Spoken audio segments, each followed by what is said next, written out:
Well, it's been about 36 hours since Georgia won in Austin, and so we have calmed down. We're Mhm. now no longer amped up. We now are measured in our takes and our opinions, and so you should expect it. Now, this might be overreaction part 2, y'all. So just get ready, buckle up. Here we go.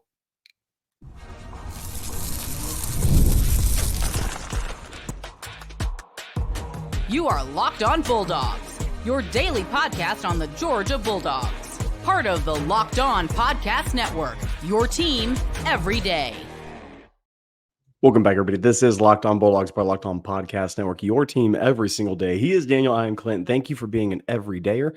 The first listeners that come on this podcast, this YouTube account, if you're on either of those, switch over. We're over 10,000 subscribers now on YouTube. Hey, you guys are the best. You're the best. You guys are the best for that. Thank you. Really are. Over 25,000 of y'all hung out with us. Overreaction on Saturday night, which was such a huge fun time.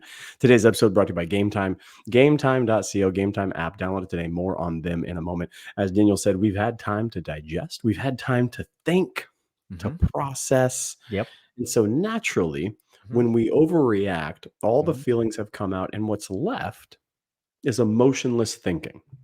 That's what's left. Except we're fans, and so that can't happen, period. But we have marinated on it some more, Daniel. Yeah, sure we have. We have gone back. We have thought. We have watched. I rewatched the game today. Seen it multiple times. Never gets old. Never. Probably going to go watch it as soon as we finish recording. As soon as we hang up here, Clint. Again, why wouldn't you watch a top 3 win in Kirby Smart's coaching tenure? I don't know why you wouldn't go watch it. I don't know why you wouldn't. I want to start us off by saying this, and it's something that I became convinced of as I rewatched the second time through. By the way, sorry, you mentioned this already, but thanks to the everydayers for being here. Thanks for the people who are here every single day. Appreciate you. Thanks for making us your first listen of the day. And as Clint said, if you're watching on YouTube, go subscribe to the audio pod. If you listen on audio, go subscribe to the YouTube. Sorry, Clint. Back at it. I'm convinced that we haven't played our best ball. And one of the reasons, even after this game, a top 3 victory for Kirby Smart, because the defense showed out in a way that I haven't seen quite yet. Sure. The offense still has a while to go. We're going to talk about them in a minute. I guarantee you we will. But Daniel, something that I came away just absolutely shocked by was the addition of injured players. We have lost NFL talent that is balling out in the NFL. Brock Bowers, best tight end in the league today, not next year. Today. By the way, my hometown Tennessee Titans. Here we go. Are you satisfied with your draft selection? Because you passed on Brock Bowers. So generational talent. How's that working out for you? Not well. I want to talk about, we lost NFL talent, but all of a sudden we gained injured players back, and most notably for me, two names. One is very evident and very close. Michael Williams is still not 100%. And when he is at Florida, him and Jalen Walker may be making the same amount of money. Oh, no. So Michael Williams being back. DJ Lagway, tease and appease. He doesn't mean it, and nor do I. We give you no tease and no peas. No, we're not teeing about you. We're not peeing about you right now. So it's not. Nope. No, my T's and P's are saved for those I actually care about. But Daniel, Jared Wilson comes on back. Yeah, sure he does. Sure he does. What happened to the offensive line when he comes back in, and now we have 6-7 man rotation on that offensive line? That was, as we call them, the horsemen, not because they ride into battle, which they do, but because they make horseshoes every single pass pro that's given. Daniel. Yeah, I mean, you say what you want about Carson Beck. Again, we are going to talk about Carson Beck on this episode. Yes. You say what you will about Carson Beck, but the pass pro was elite, but has been elite for the better part of the year. I thought the biggest difference in the game is 4.6 yards a carry, 87 rushing yards for Trevor Etienne. Now, that's not an elite Georgia running game performance. Georgia rushed for 110 yards in this game. It's not like that's some otherworldly number. I think Georgia fans would have preferred if we had rushed for a few more yards, Clint. But again, something we'll get to later. My Bobo talk will happen in the second It'll segment. happen at some point, okay? I promise you. But when we ran the ball, the lanes were there. This is a Georgia team that has, quite frankly, not been able to run the ball this season. Like, not effective against Clemson week 1, and right on down the list. Not effective against Kentucky, not effective against Alabama, not even really that effective against Mississippi State last weekend, Clint. But we were able to run the ball, especially when we needed to. We were able to convert a third down on a run to the outside and get a first down that they refused to give us because they tried to rob the game from us. They did. They tried. They attempted. We were able to run the ball. This offensive line played really well, and Wilson coming back, I think, was a key part of that. We saw Tate Ratledge go through warmups. We're now having an off week. I think it's time to start seriously talking about Tate Ratledge coming back into this offensive lineup. And again, the guards are playing. I think they're coming into their own, but adding another healthy guy to the mix is only going to help the overall production of this team. I think all Georgia fans would love to see us get a lather going in the run game against Florida and be able to establish some dominance on the ground. And so, that goes a long way toward being the team that I think we not only want to be, but need to be moving forward in order to achieve the goals that we have, which again are not just winning a regular season game. Clint, we're not Alabama. Okay. No. The Texas game's not the Super Bowl to us. It's not the end of the season for us beating Texas in a regular season game. Well, we would have to be at home facing a top 10 team, Daniel, for that to really. So we'll wait. Maybe we'll wait for Tennessee, and then that'll be our Super Bowl. No, see, we play our Super Bowls at the end of the year for the national championships, which Alabama has not been relevant for since any of the players on your roster were on campus. By the way, really quick, we said that the Alabama demise was not going to be quick as you all thought. We were wrong about that. We're going to take that L. We're going to take that one.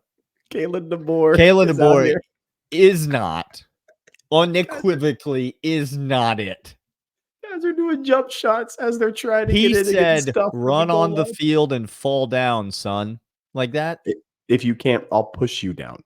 That's what we're doing. Hey, before we go to break really quick, another name, Jared Wilson goes back for injury.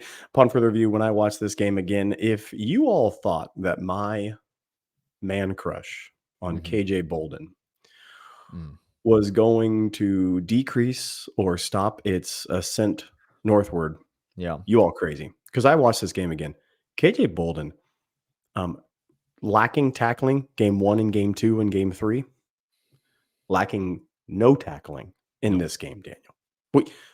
We fine at the safety position, y'all. That's a man right there. That's good, because for the first half against Florida, he's one of 2 safeties on the roster.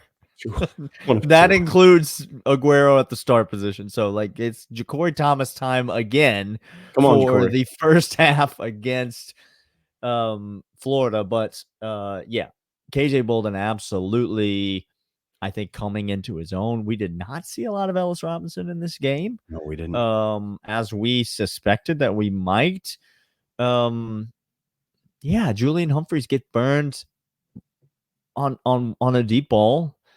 He doesn't look particularly comfortable on those deep balls. He does not turn his head. He does not find the football. He can't track the football when it's in the air, y'all. Period. He is often beat. Yeah. And to be clear, we were beat multiple times deep in this game. The pass rush saved us a lot. Even when we didn't get home, the pass rush saved us. a lot. So you do notice some things. It's not like it was a perfect performance from the defense, but certainly the best performance we've seen from the defense. Now, on the offensive side of the ball, Clint, that's what we're going to get to when we come back after these. ZBiotics pre-alcohol probiotic drink. That's the world's first genetically engineered probiotic. It was invented by PhD scientists to tackle rough mornings after drinking. Here's how it works. When you drink, alcohol gets converted into a toxic byproduct in the gut. It's this byproduct, not dehydration, that's blamed for your rough next day. Pre-alcohol produces an enzyme to break down this byproduct. Just remember to make ZBiotic your first drink of the night. Drink responsibly, and you'll feel better tomorrow. Daniel and I, sometimes when we go to Athens and sometimes when we see other people hanging around, we notice that there's some of our friends that may not have indulged too much. They hydrated with the wrong substance. It's the clear one. Dubs would have just brought the water. We wouldn't have to worry about it. But sometimes your friends let you down. For best results, here's what you need to do. Make pre-alcohol your first drink of the night. Go to zbiotics.com/lockedoncollege to learn more and get 15% off your first order when you use Locked On College at checkout. ZBiotics is backed with a 100% money back guarantee. So if you're unsatisfied for any reason, they'll refund your money, no questions asked. Remember to head to zbiotics.com/lockedoncollege and use promo code lockedoncollege at checkout for 15% off. Daniel, a couple more names. We're going to get to the offensive side of the ball really quick, but I just want to, we're going to give ourselves some flowers on this. We said last week on the pod that this might be a Clemson game redo. And havoc rate from the defensive line was the highest we've seen all year. Second to that was the Clemson game. So when you think about Clemson, by the way, Clemson's winning the ACC and is going to get a first round bye in the playoff. Okay. Just mark it down. I don't care. Cam Ward in Miami. It ain't Miami. I'll tell you that. It might be SMU. It might be Pittsburgh, but it ain't Miami going to win the ACC. No. Clemson's a good team, and we wreaked havoc on them. Texas is a fine team, not as good as everybody thought. We wreaked havoc on them. That was another time. Okay, that was just havoc rate being the all-time high so far this season, and I think we only ascend from here. Let's talk about the offensive side of the ball. Daniel, can you give the people maybe a word and understanding, a clarity on who Carson Beck, you and I, know him to be right now? He's gonna, by the way, buckle up. Buckle up. We're here to tell the truth. Okay. Noted Carson Beck defender. Me, I'm done. Carson Beck is fine. Yeah. And that is as far as you can go, I think, with Carson Beck. Now, Kirby, I think rightfully in the press conference, he's going to defend his quarterback, right? Kirby's not just a decent human being. He's a great football coach. And so it's not good policy to throw your best option at quarterback, which, let's be clear, Carson Beck is the best option at quarterback for Georgia. Don't call for the backup. Don't be like, we're going to get to Carson Beck, I promise, but excuse me for a moment. Don't be like the trashiest fan base in all of college football. And no, I'm not even talking about the mustard-throwing Tennessee fans. Oh, not them, but we play Florida in 2 weeks. Daniel, the trashiest fan base. I'm talking about the University of Trash. Yep, UT. Yep, in Austin. Yeah. Who Quinn Ewers, who has done nothing but win for this team. It's a joke. Has to listen because his moron head coach decided, you know what would be great as my offensive line is getting absolutely blown up on every play? Instead of, I don't know, scheming a running play, what I'll do is I'll put in my baby-faced kid at quarterback who does not belong in this game. He ain't ready. He ain't good. He ain't it. And Quinn Ewers has to sit on the sideline and listen to that trash fan base cheer like they're Alabama beating Georgia on September the 28th for Arch Manning coming into this game. Georgia fan, that's what you sound like when you ask for Gunnar Stockton. That's what you sound like. An idiot is the answer. Like, So the quarterback we want to play quarterback is the quarterback that the coaching staff thinks gives us the best chance to win, because the coaching staff thought that Stetson Bennett gave us the best chance to win, and they were right. Mm-hmm. And so they have earned the benefit of the doubt. Also, they know more about football than you know about anything. So it doesn't matter what you think. It doesn't matter what I think. Carson Beck is the best option for Georgia. That being said, Carson Beck isn't very good at quarterback. He's adequate. He's fine. He is Jake Fromm light is who Carson Beck is. He is lesser Jake Fromm. Let that sink in for 2 minutes. Now, Jake Fromm. No disrespect. There's zero shade thrown that way. Also, Jake Fromm, I said better than Carson Beck. So, Jake Fromm led this team to a national championship game and did enough to win the game for them in that game. So, Carson Beck just, look, when the offense is clicking and Carson is making good throws, this offense is very good. Yeah. But we have seen it far too many times, Clint. The moment gets too big for this kid. I just don't like when the lights are on and they are the brightest. I'm not saying this is going to forever be the narrative around him. So please don't come at me when he does perform well in a big game and say, I told you so, because this is not what I'm saying. I'm saying that so far, when the lights are the brightest, we don't get the best version of Carson Beck.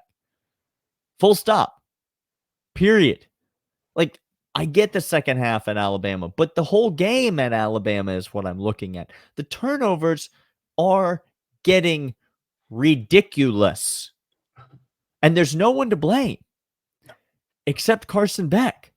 Like, at some point, you just have to recognize it. Now, do we need to talk about the play calling? Do we need to talk about the wide receivers? Absolutely, we do. Three things can be true at the same time. It's not all on Carson Beck. It's not all on him. But Carson Beck just has shown us a consistency that we need to recognize as reality at this point. When somebody shows you and tells you who they are, believe them. Just believe them. And Carson Beck has shown me and told me who he is multiple times. The kid's trying. He's got a live arm. He's working really hard. All of those things are true. But in big moments, the guy's mental ability shuts down. Either his brain is going too fast for his body or his brain is going too slow for his body. Either way, he is missing open. And I mean open guys. Now, again, London Humphrey's dropping that third down. And everybody's calling so many drops. So many drops. And everybody's saying, Bobo, run the ball. Well, he dialed up a perfect play right in zone, soft zone, sat down. You got to catch it. And Carson Beck delivered on that one. Again, first drive of the game. Mike Bobo engineered multiple first downs, both of which were dropped by Dylan Bell. Both of them. But consistently, that's what I'm talking about. We can live with drop passes. Truly and honestly. It's not fun. It's awful, but I can live with it. I can't live with turnovers in the red zone against a number one team at their place. Our defense bailed you out, bro. Yeah. Oh, absolutely.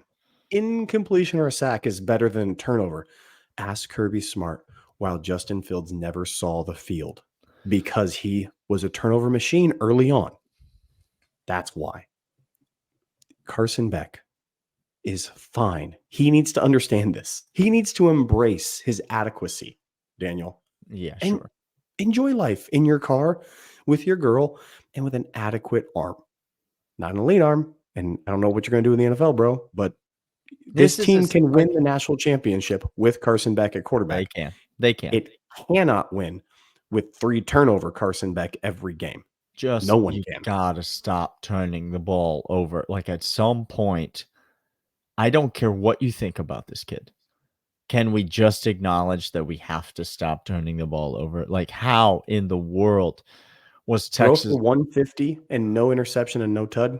We win. Well, I mean, look, the problem is we can't run the ball, and so like Carson Beck's arm has been carrying this team, which again we'll get back to with play calling, and again, this team is at their best when Carson Beck is standing back there with 5 wide and can distribute the ball. And Carson Beck made a lot more good throws on Saturday than he made bad throws. Yeah. But the turnovers just kill you. Like, they just kill you. And, like, that's who Carson Beck has shown himself to be, especially in big spots, big moments. The Alabama game, the Texas game, on the road. I mean, at this point, shame on us if we expect something different at Ole Miss. Like, right? Who's another big road environment? You really think it's going to be different from Carson Beck at this point? Nope, like, I don't. Yeah, we're going to get to segment 3. Maybe some final thoughts on Carson Beck, some other thoughts about the offense. We have more to talk about. We might have to get to it later in the week, but first, these. GameTime.co or download the GameTime app right now. It's fantastic. Going to an NBA game is fantastic. If you have a team in your area that you like rooting for, that it goes ahead and gets you the excitement, that is exactly what it is. I just taken family for the first time to see Michael Jordan's statue in Chicago. Walking into the house that Jordan built was something I'll never forget. And staring at all them championship trophies and be like, yeah, he won all of those, is one of the best things in the entire world. Right now, you can go ahead and get in on the action for not just NBA games, but NFL games and college games as well. It's fantastic. Great atmosphere. Daniel and I use Game Time exclusively, GameTime.co, Game Time app, to find everything that we need to get the deals. There are super deals out there. There's things such as viewing your spot from the seat. You have the panoramic view right in the app. It's fantastic. They're curated. They're super. Get over there right now. Game Time Picks. Curation makes it easier to save more on sports, concerts, comedy, and theater, all in pricing. Toggle feature shows the total up front with no surprise fees at the end. Take the guesswork out of buying tickets with Game Time Picks. Download the Game Time app, create your account, use promo code LOCKEDONCollege, $20 off your first purchase. Terms apply. Again, create an account, redeem code LOCKEDONCollege for $20 off. Download Game Time today. What time is it? Game time. Daniel, where do you want to take us next? We've talked about the offense. We talked about Carson Beck being adequate. And again, let the record state, we believe we can win a national championship with Carson Beck at the helm. I have no doubt about that because our running game's coming along, injuries are taken care of, and this defense is the best defense in the entire college football landscape. Where do you want to go? And Carson Beck, when he's not turning the ball over, is still a good quarterback. Like, that's kind of where I want to go next, because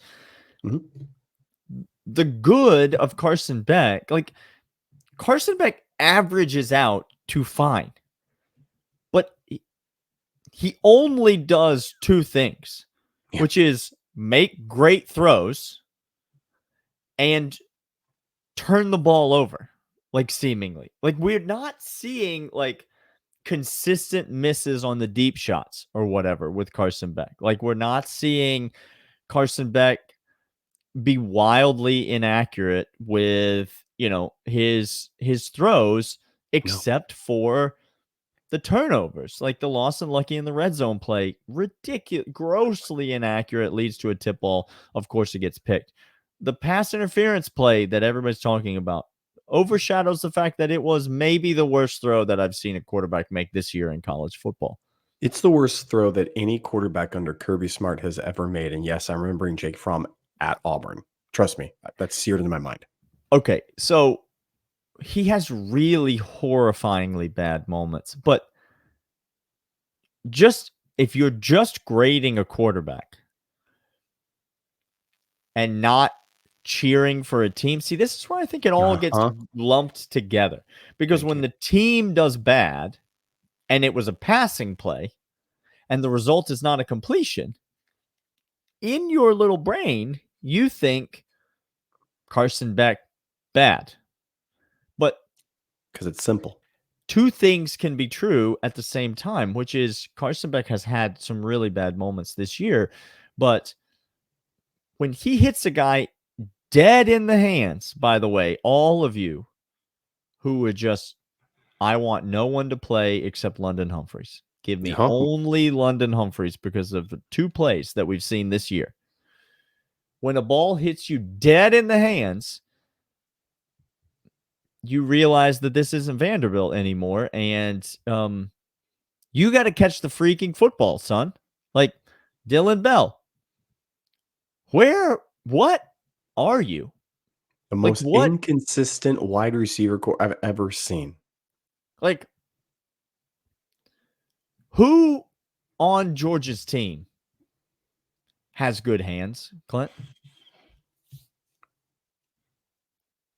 Maybe Anthony Evans. Maybe. I don't think we have a body of work really That's big what I mean. enough to, like, We may find out at the end of the year he's if he certainly does. electric with the ball in his hands, but Oh, yes, he can be. you got to cut. That's the point, is you got to give somebody else a chance to catch these balls. Like Anthony Evans. Like, you got to give people a chance to catch these balls. Like, was Dom Lovett targeted on Saturday? I think he had 2. Lawson Lucky had a really bad game. Oh. Oscar Delp had a great game blocking. Oscar Delp had a great game. No shade. Yeah, I mean, so happy for him. I'm glad he is out there. Sincerely. Yeah, for sure. We got to catch the freaking football, and Kirby was very upfront about that. Again, 2 things can be true at the same time. Carson Beck can be very disappointing. Mm-hmm. And by the way, I think it's like, I don't know. Maybe that's a conversation for another show. Carson Beck can be wildly disappointing, and Carson Beck's got a receiver problem in Athens. Yes. Like, we have a full-blown problem at receiver club. If you took 2 passes, 2 of these passes, the pick that was wildly behind Arian Smith, who wasn't even looking, it was on the wrong side by 2 yards. Take away that play. You take away the bullet that he gave Lucky that gave him no opportunity to catch that ball in the end zone. Okay, you take those 2 plays, and then you add all the drop balls, just simple catches.